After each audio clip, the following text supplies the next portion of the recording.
देखो बच्चों, आज हम आपके सामने एक कहानी पेश करना चाहते हैं। कहानी बहुत दिलचस्प है। कहानी सुनने में आपको बहुत मजा आएगा, क्योंकि कहानी हम सबको पसंद है। चाहे छोटा हो, बड़ा हो, बूढ़ा हो, कहानी तो सबको पसंद है। कहानी क्यों बोली जाती है कि कहानी के अंदर जो मजा होता है, जो उसके अंदर जो मज़ाहिया चीज़ें होती है, जो अंदर की अच्छी चीज़ें होती है, जो तसव्वुराती चीज़ें होती है, उससे हमें बहुत मज़ा आता है और हमारे इल्म में इजाफा होता है। तो चलो हम कहानी स्टार्ट करते हैं। ये कहानी है शेख चिल्ली की। शेख चिल्ली तो आपको मालूम है, जो बहुत बड़े बड़े बातें बताता है। शेख चिल्ली का उसके पास क्या था, वो बहुत बड़े बड़े बातें करना और घर में से घर के चले जाना, और जाने के बाद में क्या करता था वो अपने काम की तलाश नहीं करता था, बस जाकर एक झाड़ नीचे सो जाता था। अब उसकी बीवी, उसकी शादी हो चुकी थी, उसकी बीवी बार बार तंग आ गई डब्बा बनाते हुए और उसको दे देकर। अब वो बाद में रोज पूछती, आज क्या कमा कर रहा है? तो वो कहता कि आज तो कोई काम मिला ही नहीं मुझे। और वो तो जाकर क्या कहता, काम ढूंढने गया था क्या?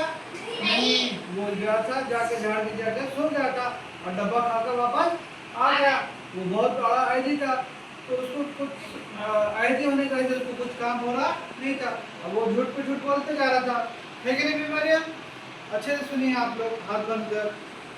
तो देखिए, वो जैसे ही जब गया, दूसरे दिन भी बीवी ने डब्बा बना के दे दी, कई दिन तक चलता रहा कि उसको काम नहीं मिला ही नहीं, क्योंकि वो काम ढूंढने गया ही नहीं। तो इस तरह के दिन गुजर गया। बीवी ने एक दिन तंग आकर कहा कि ये तो काम का नकाश का, दुश्मन मेरे अनाज का।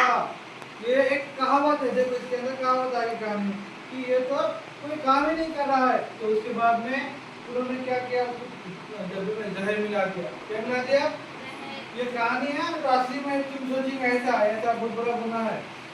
तो वो ने क्या किया, वो डब्बा ले गया और ले जाके अपना हजर मामूल कांप लगा दिया, झाड़ के ऊपर टहनी में बांध दिया, बांध कर पानी पे जाकर सो गया। सोने के बाद गहरी नींद लग गई। और उतने में एक ऐसा हुआ कि जंगली हाथी बहुत ज्यादा परेशान कर रहा था अपने, तोड़म थोड़ी, इसको मार उसको मार। पूरे जो उनका राजा का राज्य था, जो हुकूमत थी, उसकी तहलका मार कर रहे, हाथी आ गया, एक हाथी आ गया, बहुत जंगली है, बहुत खतरनाक है, उसके सामने कोई भी नहीं टिक रहा। और वो हाथी कुछ सब लोग पीछे लगे तो भागते भागते नदी के किनारे आ गया। कहाँ आया? जहाँ शेख चिल्ली सो रहा था। अब शेख चिल्ली को तो पता ही नहीं कि हाथी आया, तो तूफान आया। वो तो अपनी खराटे मार गहरी नींद में खराब सो रहा है। उसने भी क्या किया, हाथी आया, हाथी ने पानी पिया। पानी पीने के बाद उसको डब्बे की भूख लगी, तो उसको खुशबू आई रोटी की। उसने क्या करा, उसका डब्बा जो रोटी उसने बांध कर दी थी ना, रोटी अचार जो भी अंदर सालन हुआ, और उसमें क्या मिला हुआ था?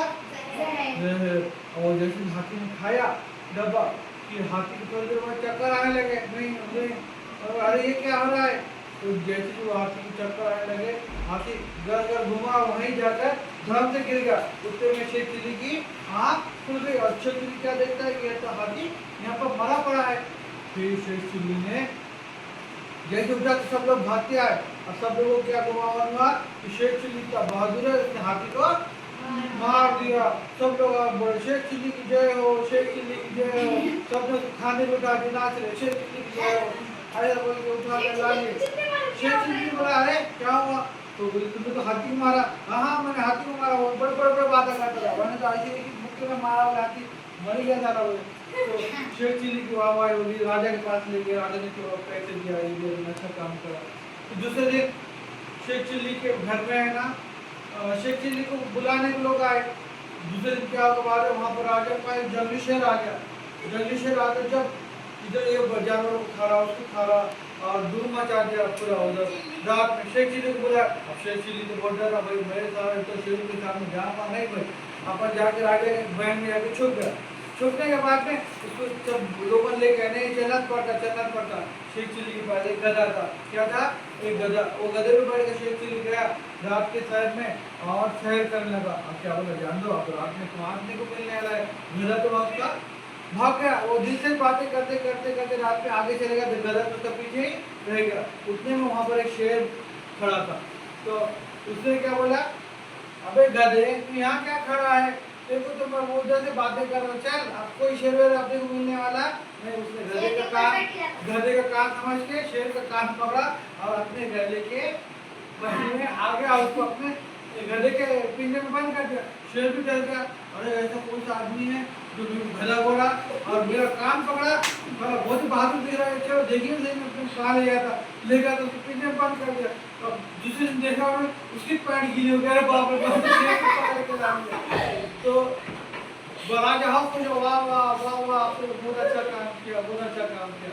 तो इस तरह से शेख चिल्ली ने जाने अनजाने में क्या करा, बड़े बड़े काम कर दिया। फिर एक दिन उन्हें बैठा था और ख्याली खुला पका रहा था कि मेरे पास बहुत सारे मैं अंडे लूँगा, अंडे में से चूजे निकलेंगे, चूजों का मैं पोल्ट्री फार्म डालूंगा, पोल्ट्री फार्म डालने के बाद मेरे लोग मांगने पाएंगे, मेरे को अंडे दे, तो मैं उसको बोलूँगा, जोर से बोलूँगा कि चल भाग, को तो लात मारूंगा, बोले तो लात मारता वो अंडे जो रहते उसके तो अंडे भी पूरे फूट के चले जाते। पैसा शेख चिल्ली रहता वो, उसके 2 लाख चले और वहाँ पर वो राजा के पास पहुँच गया। तो इस कहानी से हमें ये बात पता चलती है कि हमें ज़्यादा बड़ी बड़ी बातें नहीं करना चाहिए, जो सच है वही बोलना चाहिए, तो हम किसी दिन मुसीबत में आ जाएंगे। अगर राजा को उसकी हकीकत पता चलेगी तो राजा तो उसको फांसी दे देगा कि बोली ये तो बहुत डरपोक आदमी है, ऐसे झूठ बोलकर ये काम किया। तो इसलिए अपने अंदर जो चीज़ें हैं वही चीज़ें हमको बयान करना चाहिए। ठीक है, बजाओ बच्चों ताली।